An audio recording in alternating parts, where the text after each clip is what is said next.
everyone. Thank you so much for joining us today. I have a really special guest. He is Kyle, but also known as Wax Museum Podcast. And I think a lot of people listening to this probably know exactly who this person is. He's been around doing sports card content for quite some time. He not only has a podcast, but he has a YouTube channel. He's on Instagram, Twitter, just about everywhere these days. Kyle, thank you so much for joining us. It's really an honor to have you on. Yeah, thanks. I appreciate you having me on and looking forward to our conversation today. Yeah, well, first of all, let's talk about what got you started doing the podcast and how long have you been doing the content that you've been putting out for talking about basketball cards? So I want to start off by giving kind of a shout out to the people that were in that space before me. And I know I'm probably not going to get every single person here, but there was a lot of really, I say a lot. There was a very small amount of people making basketball exclusive content, but it was primarily Jake at 90s B-Ball Cards on YouTube. It was Josh, Cardboard Chronicles on YouTube, although he had some other guests on too, but it was primarily basketball. And then a little bit after that was House of Jordan's podcast with Chris, Christina, and Brian. So I was consuming a lot of that stuff, and I often found myself thinking like, oh, well, they should do this or they should talk about this. And, you know, and I probably did suggest that to some of them at some point. And, you know, with good intentions, but later on I realized like, hey, this is their show, you know, don't tell them how to do their show. And that's kind of why by the time March of 2019 rolled around, I realized, you know, I think I want to do this myself. And there was a very specific style of content I wanted to create. And I decided, you know what, I'm going to create that on my own. So that's kind of what I've done. And I know that the show's evolved a little bit since then, and segments have changed, and I've kind of found my own groove, but, you know, have not looked back since then. I think that was March of 2019, and it's been an awesome ride since then. A lot of stuff has happened because of that. I've met a lot of people, had a lot of conversations with people I wouldn't normally have had, so I don't regret that one bit. And so you started off with the podcast first, correct, essentially, and then it kind of transformed into doing other things down the road, right? Yeah, it's. I mean, I was pretty active on the Blowout forums, doing, you know, different types of patch research and other sorts of things. But that, you know, that platform has really changed a lot since then too. So at one point, that was kind of an adequate medium to do what I wanted to do, but then I wanted to branch out. So it started with the podcast. You know, I wanted to get more into YouTube. I've been making, you know, I try to put out a few YouTube videos a week now, but video editing and all of that stuff is not my strong point. So sometimes the audio is more in my lane, I think. And let me just say too, like, I think I started listening to your stuff around 2020, probably late 2020, and I just was immediately interested in it because of the way you sort of focus on the total history of basketball cards, and just kind of going into a deep dive into a lot of the what makes a lot of these sets and patches and autos and all these things really interesting and unique. So yeah, I mean, what was that sort of mindset going into that type of content that you kind of wanted to really specifically hone in on? Well, I think a lot of the content out there is not contextualized necessarily. And some of it's just because people haven't been around or people haven't studied the history. And this is also an excuse for me to learn it myself because I, you know, have not been in the hobby since the beginning of time. So there are eras that I wasn't there for either. So like I said, the show has allowed me to talk to people that normally I wouldn't have an introduction to. Like, you know, it would be kind of weird to call up the co-creator of Chromium Cards and just say, hey, let's chat about cards on the phone. But when there's a product that's the result of that, like the podcast, then I can kind of get away with that more so. But these are conversations that I would want to have regardless. So I'm trying to provide that context. And I'm hoping that this show in the future can be a little bit of a time capsule. And I think it's too early to tell because it's only been around for about 3.5 years. But I did have someone message me the other day. They said, "Hey, I'm listening from the start." And I said, "Oh man, I really don't know what to tell you. I don't know what you're going to run into here." But that was pre-pandemic. So even then he said, "Yeah, it sounds like it was an entirely different world." I said, "Yeah, it was." So hopefully that's an accurate time capsule here in the future. Well, let's talk about what kind of got you started into collecting and your love of basketball cards in the first place. When did you start collecting, and what kind of got you hooked into basketball cards and the history of basketball cards? So I would say the time I started collecting and the time that I started watching basketball was a pretty similar time frame. It was around 1995, and the Pacers were an emerging team at that point, and Reggie Miller was obviously a huge deal. And I was growing up in Indiana, so I kept hearing my friends and kept hearing people talk about Reggie Miller in the news. This was after he had that battle at the Garden, and Spike Lee got involved in all that stuff. So, I kind of started watching myself, and my dad was a basketball fan, but he hadn't really forced it on me. And, it was slowly I began watching Indiana Hoosiers games with them and then Pacers games. And that was kind of an area that we connected in. He had no interest in basketball cards, though. So that was kind of something where my mom was a collector, not of sports cards, but, graniteware kettles and pots and all sorts of weird things to me. But she kind of had that collecting gene. And, my friends at school were starting to buy cards. And so she really was the one that kind of supported that habit. And I guess we can blame her for that today. Every time she went to the store, it was, begged her for a pack or two of cards. And usually she obliged, and the rest is history from there. Good old moms. My mom was the same way. She was always really good about when we go to a 7-Eleven, back when they would have packs of cards at 7-Elevens, and she'd be really good about going ahead and letting me have a pack or two, or letting me go to Toys R Us every so often with my allowance money and getting stuff there, because once again, that was back in the day when Toys R Us used to have basketball cards. Good old times, and back when you can get packs of cards for still $1 or $2 or whatever. I think the most expensive ones back in the day were like $5 a pack or whatever, and that's just silly talk when you talk to people nowadays that are trying to buy packs of cards. Well, and that's why I never opened a lot of that stuff, even though I was there for it, because it's like, do you want this $5 pack of Flair, or do you want 3 packs of Collector's Choice? Well, that was an easy choice for me. It's a whole quantity over quality thing, because to me, even the Collector's Choice was quality to me. I enjoyed those cards. Yeah, when you're a kid, you don't think about things like that. You don't think about like longevity and investments and things of that nature. So yeah, you just want as many packs as possible, because you're like, I just want to make sure I can open a pack that's going to have a Michael Jordan or Shaq, or in your case, probably a Reggie Miller or whatever. So it's like, I'd rather have 4 packs than 1 pack. Reggie Miller, Rick Smits. Yeah. Right. So you were, a very similar story to a lot of people I've talked to in terms of being a collector of the 90s, and did you get out of it for a while, and then did you come back in a certain time frame? I took a 3-year break.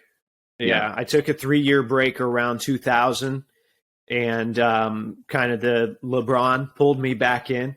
And then I took a 3-year break from basketball after that. This was after when Ron Artest asked to be traded. And then I had started going to some baseball games in person. So I started buying baseball cards to get signed.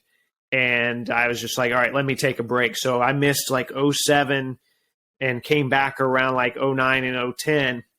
Mm-hmm. So I missed like the Durant era of cards. So that's the only thing I kind of regret. Although I was still there. I was collecting those black bordered Topps baseball cards in 2007, not the basketball cards. So I was still kind of there, on the perimeter, but I wasn't as immersed into it as I wish I would have been now. Yeah, same here. I mean, I really wish I could have go back and really was a much heavier collector from like '03 to '07 because what a time, because stuff back then was still so cheap, and so many of those things have really done well in terms of maintaining and really like tripling or even more so their value ever since then. It's because it was still such a different time period back then from what it is right now. And, you know, even though we still had like 3 companies doing NBA exclusive products, the totality was still much smaller than what Panini is putting out, you know, since like 2018 or whatever, right, up till now, you know. So many things. Yeah. Well, the market couldn't support it then either, which is part of why we lost Fleer, and eventually it all dwindled down to 1 anyway. Yeah.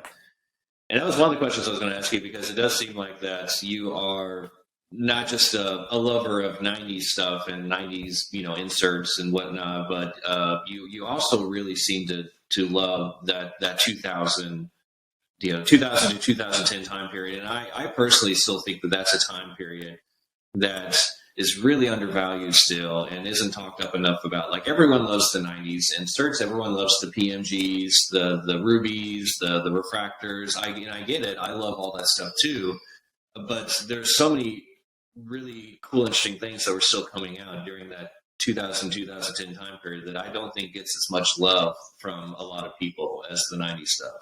Yeah, I'm not the 90s stuff, even though I started then, like, I didn't know about PMGs, you know, in 97 and 98. So I don't feel like I was missing out on that, because I just didn't even know it existed.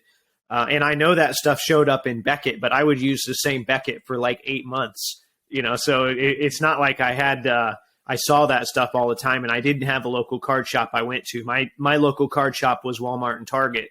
So the 2000s rolled around, and I was starting to get introduced to some of that stuff. And I had a subscription to Beckett then in 2003. And of course, I was also a memorabilia guy, a patch card guy. So that's when that stuff really flourished. And it also intersected with, you know, one of my favorite Pacers teams of all time, with Ron Artest and Reggie Miller and Jermaine O'Neal. So that, you know, that's kind of why I've gravitated toward that era. But also some of the, you know, there was just an abundance of new patch sets, and that was exciting for me. Yeah, and like for those that are just a lover of NBA history in general, yeah, there was some really cool, interesting stuff when you started getting the higher end patch and autos from Exquisite, and then of course Upper Deck kept coming out with some really interesting high end products, and then, you know, the other companies started kind of building off of that. And then even when Panini took over, when they first took over, they really had a lot of interesting memorabilia stuff for the first few years, I would say.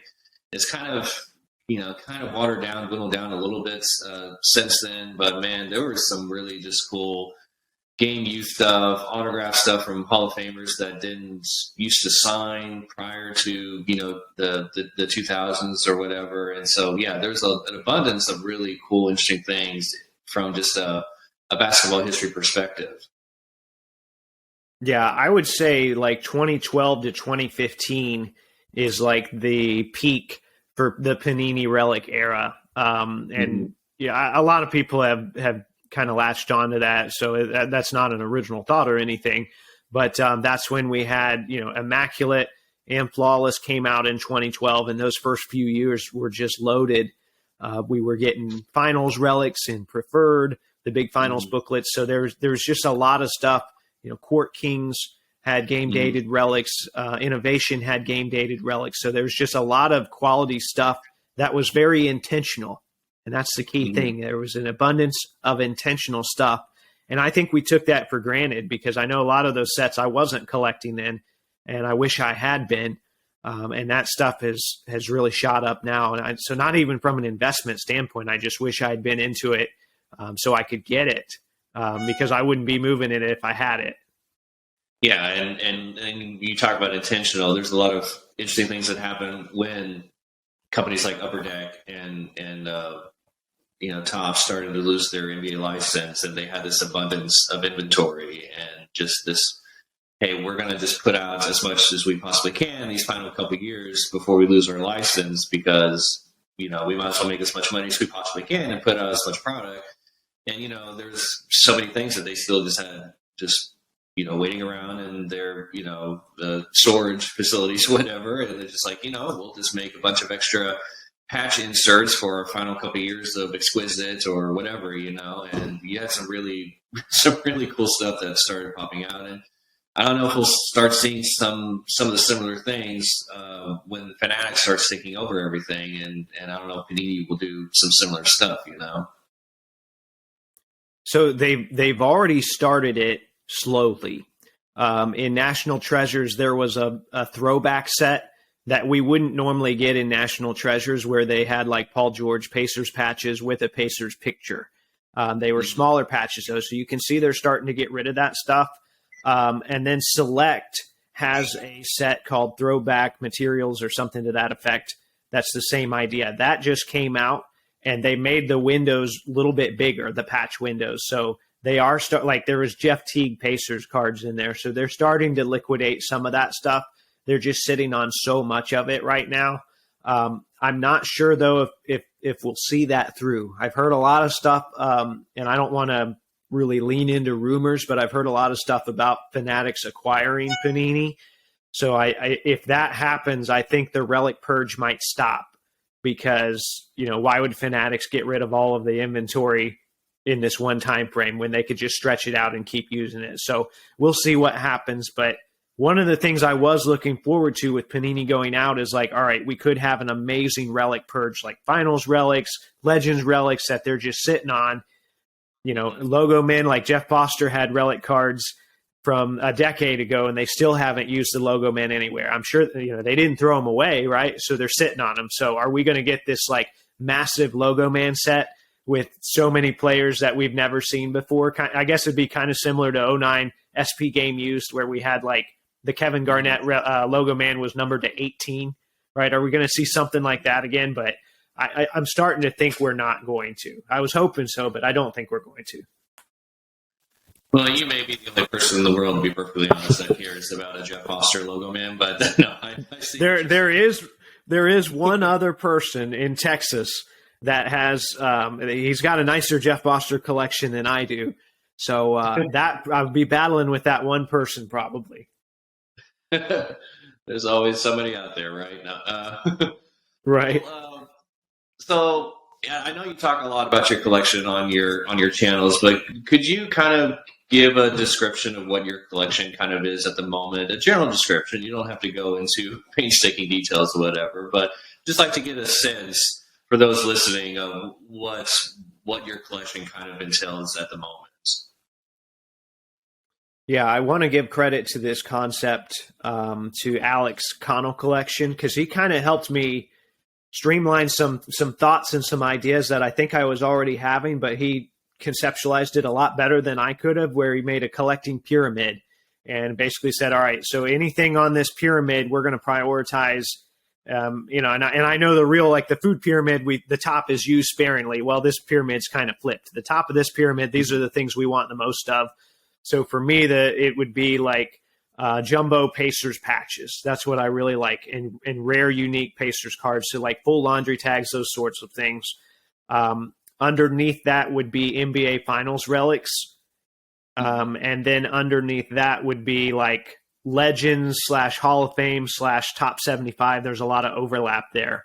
So anytime I can get a card that fits all of that criteria, like I've got a Reggie Miller Finals patch, and he's in the NBA he's in the Basketball Hall of Fame and the NBA Top 75. So like that is an ideal card. That is a card that I will extend the budget a little bit for, because I know like that hits so many points for me that I value. So that's kind of the way I'm trying to look at things now, though. And I guess also pieces that help me narrate the history of the game, which I know you're kind of in that same vein as well. That's something that I enjoy doing. So I try and fit all that stuff in the pyramid. And if something is outside of one of those categories, I know I probably shouldn't buy it.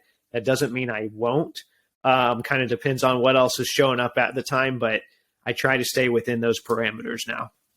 Yeah, well, and for those listening, go ahead and please check out, once again, your podcast and your YouTube channel, because right now you're actually kind of going through a countdown of you said your top 50 cards in your PC, and it's been really interesting. And I always enjoy when people do that and go through their personal favorites and why it's their personal favorites. And look, like for you, you have your list where you have some great cards, but they're kind of maybe a little lower in your ranking because you have things that just mean more to you personally, like your Pacers, collection, your Reggie Miller stuff, for instance, and whatnot.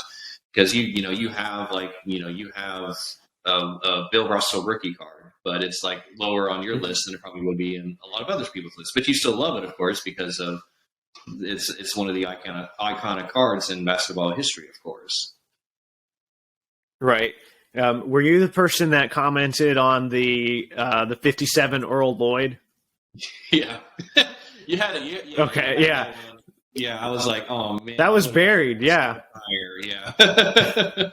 So that one's in the 40s, but actually, as I'm going through this list, there have been some cards where I'm like, you know what, if I did that again next year, which I don't think I will because it'll get just too repetitive, but if I did that again next year, I think Earl Lloyd will probably get bumped up about 15 spots. But I didn't really realize that until I had already made the videos, because then as I'm making those videos for like number 25, I'm like, do I like this more than number 40? And I'd already been through that process making the list in general. I made a physical list of all these cards and shuffled it around so many times. But then at some point, I'm like, all right, I'm going to release this. Otherwise, it'll drive me crazy. But yeah, there's some stuff that I probably need to re-rank. But it's also given me something, when I'm purchasing now going forward. Like I bought a fairly pricey card the other day, and I'm like, all right, does this move into my top 50? Because if it doesn't, why am I spending this much money on it? So that's kind of given me some new parameters to work with. Once again, doesn't mean I'll always follow them, but it's been a really good, I feel like a really productive activity for me, and I've enjoyed sharing my collection through that channel. Yeah, that's why I enjoy it when people do that, because I do think it is a healthy exercise for people to kind of go through and kind of almost force you to really think about, okay, so if I'm getting new stuff, would those new things even go into my list? And if it doesn't, then it wouldn't make sense for me to go out of my way, either financially or just time wise or things like that, to try and add those things into my collection. And also this kind of gives you an opportunity to really go into things that you do already have, but maybe you haven't thought about those things in quite a while, and start to kind of get feedback or go down, sort of research rabbit holes of things that you already have. Like, should I maybe consider ranking these things a little higher, or maybe do I appreciate these things a little bit more than what I did when I previously purchased it or whatever, Yeah, I had to go, when I was making this list, I had to go through every box in the house and in other, all the different places I store my cards. I had to go through every box, and then I went through every online album to make sure maybe there's a card that, I missed in my search. Like I almost forgot, this is going to sound crazy, and I promise this is not a flex. It's just, I almost forgot it. My 72 Maravich autograph, because it wasn't in the first batch of boxes I looked through. And then I made this list, and I'm like, oh my God, I left out the Maravich. Like, that's a huge card for me. How could I forget that? You got to put that in, yeah. And I'm glad you brought that up, because I had on my notes, I wanted to ask you about your 72 collection as well, because you also did a video in podcast series talking about your 72 Topps completed signed set that you put together. How long once again did that take for you to put together completely? And I find it interesting. It took 9 years.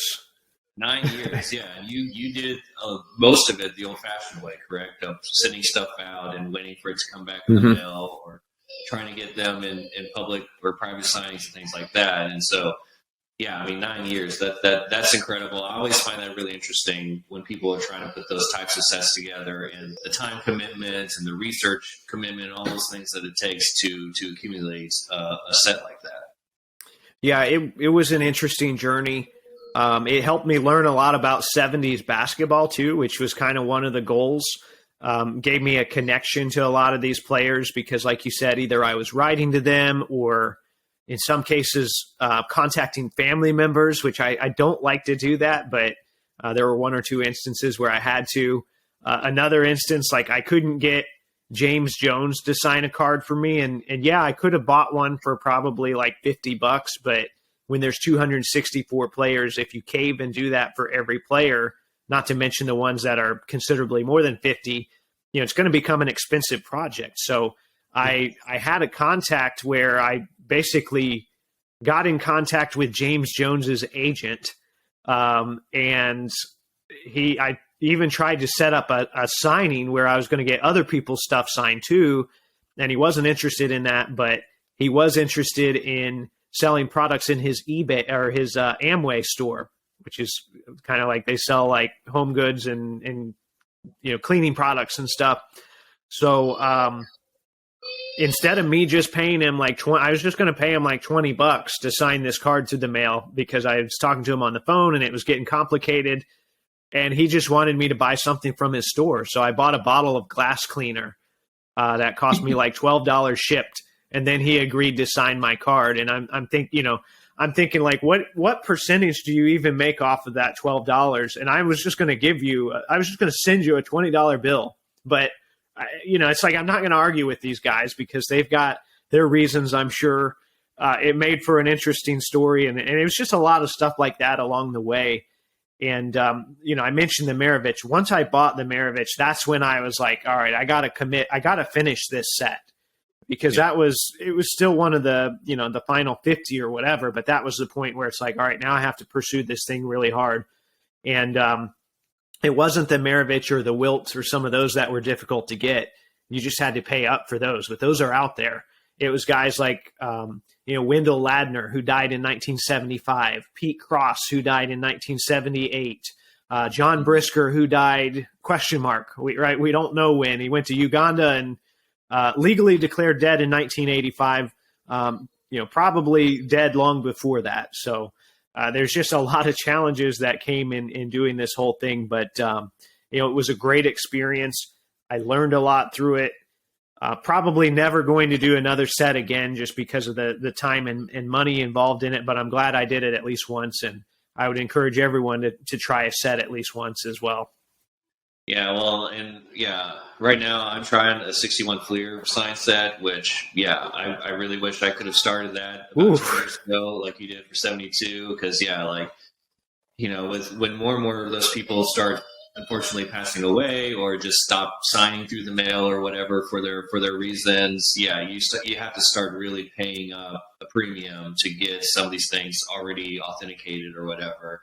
It's going to be difficult. Mm-hmm. I still want to try and do it because it is like you with 72. It's really connecting me with the history of the basketball during that time period and all those players in that set that really had a real impact in making the NBA into what it is today. And it's the same for that 72 set as well, because you had that combination of the ABA and NBA stars in that set. And obviously when ABA converged with the NBA, and you really kind of had a new product almost that really was a precursor into what made, I think, the NBA really popular starting in the mid 80s. But anyways, I wish I could have been able to go back in time and try to do 61 Fleer sets sort of more the old-fashioned way, but I unfortunately am not able to, and so it's costing a pretty penny to try and do that set right now for sure. Well, you've got the added challenge that I didn't have, where like, all right, you got the Baylor rookie, even unsigned, the Baylor rookie, 2 of them, the West rookie, 2 of them. 2 of Bill Russell's 3 cards overall. So like you've got these challenges, whereas as for me in 72, it's like, all right, the Phil Jackson rookie, all right, cheap. The Artis Gilmore rookie, cheap. Irving was the tough one. Yeah. But otherwise, there weren't a lot of just unsigned cards in general that were worth a ton of money in the 72 set. So that was one area that I kind of lucked out on.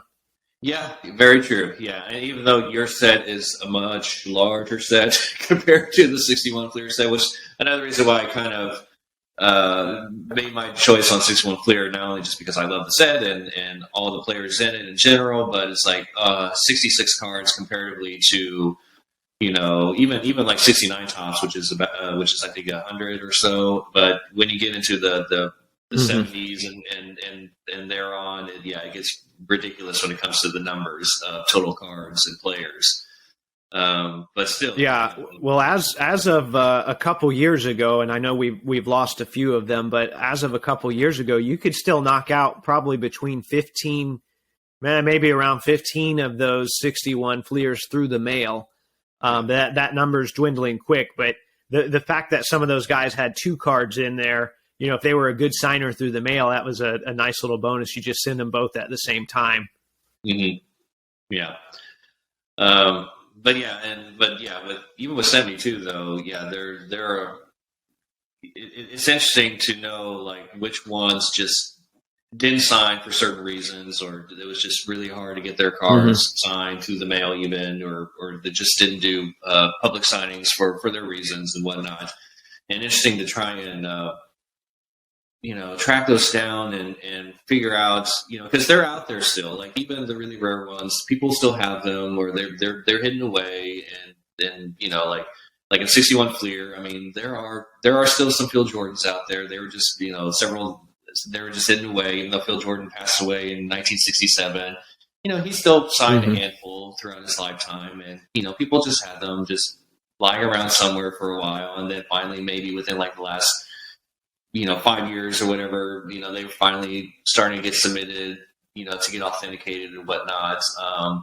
And like in 61 Fleer set, there's a Carl Braun that many people hadn't seen a Carl Braun sign one forever. Like there wasn't authenticated one for the longest time, and then finally the first one that was authenticated by PSA finally came out within like the last 6 months. So just going through that and just finding out the really rare ones and the reasons why they're rare, and trying to go through your contacts and people that are really serious collectors into these things that have their own people that they talk to privately that are like old school. They don't post on forums. They don't sell stuff through eBay or get on Instagram or anything like that. And so like the deep diving you have to sometimes do to find these rare cards from these old sets, it's just really fascinating to me, Yeah, and I think one of the understated elements of signed vintage basketball is the fact that people just weren't getting them signed.